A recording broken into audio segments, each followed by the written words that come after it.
we brought you aboard the famous Queen Mary. You are going to learn all about the fascinating history of this ship. This grand dam still lures those looking to revel in a piece of the past you just can't find anywhere else. And what about the history as far as the spirits go? Do you buy into any of that stuff? Well, I buy into it if our guests enjoy it. I've been aboard many times throughout the years, and I've not had the pleasure of meeting one of our ghosts aboard, but I understand some have. And so I think it's a wonderful opportunity for those that believe to be able to see it and enjoy it. It's part of the experience on the Queen Mary. I tell our guests aboard that come to stay, you can sleep in any hotel in America or the world, but you can only experience the Queen Mary.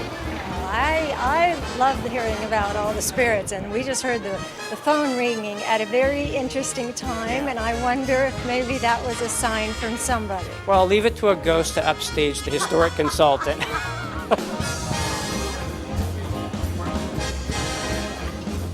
When you think of the amount of human energy that has passed through the hull of this ship in 75 years, coupled with the gamut of emotions that have run that activity, it's bound to affect the atmosphere, the environment itself. And I think that's what people react to. They see things, they feel things. And you, as the historic consultant, you know everything there is to know, and there's a lot of history to learn. Well, there's more to learn than I know. It's every day is a new day of discovery, great memories, great historical facts about the ship.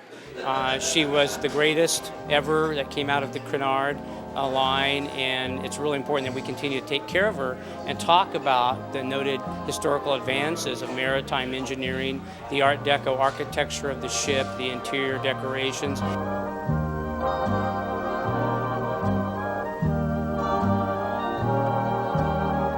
The noted guests aboard the ship. And you have this great story about Liberace. He sailed aboard the ship. Yes, Liberace traveled in 1956. He gave a concert for third-class passengers because he felt that they didn't have enough offered to them entertainment-wise. So he had a piano brought in, a baby grand piano brought into the third-class main lounge. And he locked the doors. He only allowed third-class passengers in, and he gave them a private concert.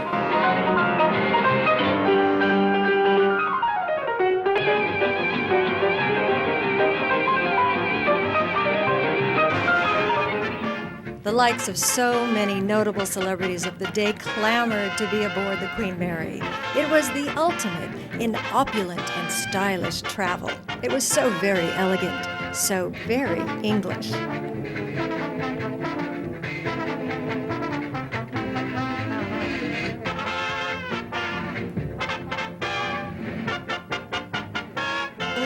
A lot of history, of course, a lot of royalty. I understand the Duke and Duchess of Windsor were also passengers aboard this. Oh, the Duke and Duchess of Windsor were common passengers on the Queen Mary, especially during the late 40s and early 50s. Naturally, the ship is named after the Duke's mother, and so it was a very special place for the Duke. The royal family, they toured the ship days before the ship actually left on her maiden voyage. And of course, the food was phenomenal. They expected only the best. Only the best food was served in the Queen Mary. Dining aboard the Queen Mary was an event, and preparation no less so. To provide enough food for over 3,000 passengers and crew meant an incredible amount of provisions. 77,000 pounds of fresh meat, 11,000 pounds of fish, 50,000 pounds of potatoes, and over 30,000 pounds of fresh vegetables. The wine cellar on board contained over 15,000 bottles, rivaling the finest restaurants in Europe. All 800 first-class passengers could be served at once in the largest room ever built within a ship.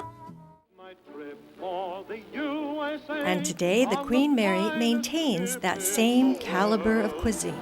The Queen Mary, How'd you like to come I with think me? people miss that sense of glamour, that whole era. I don't think we have that same thing nowadays on the cruise lines. No, we don't. You know, you dress like this when you sail.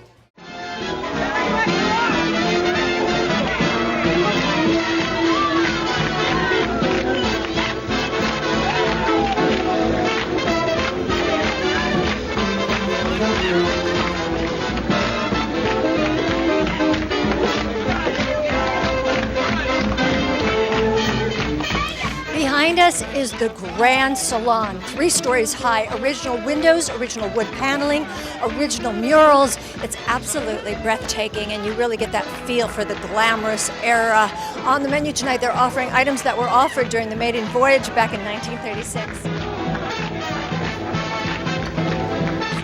It's been so much fun aboard the Queen Mary. This is Joni Ravenna saying bon voyage.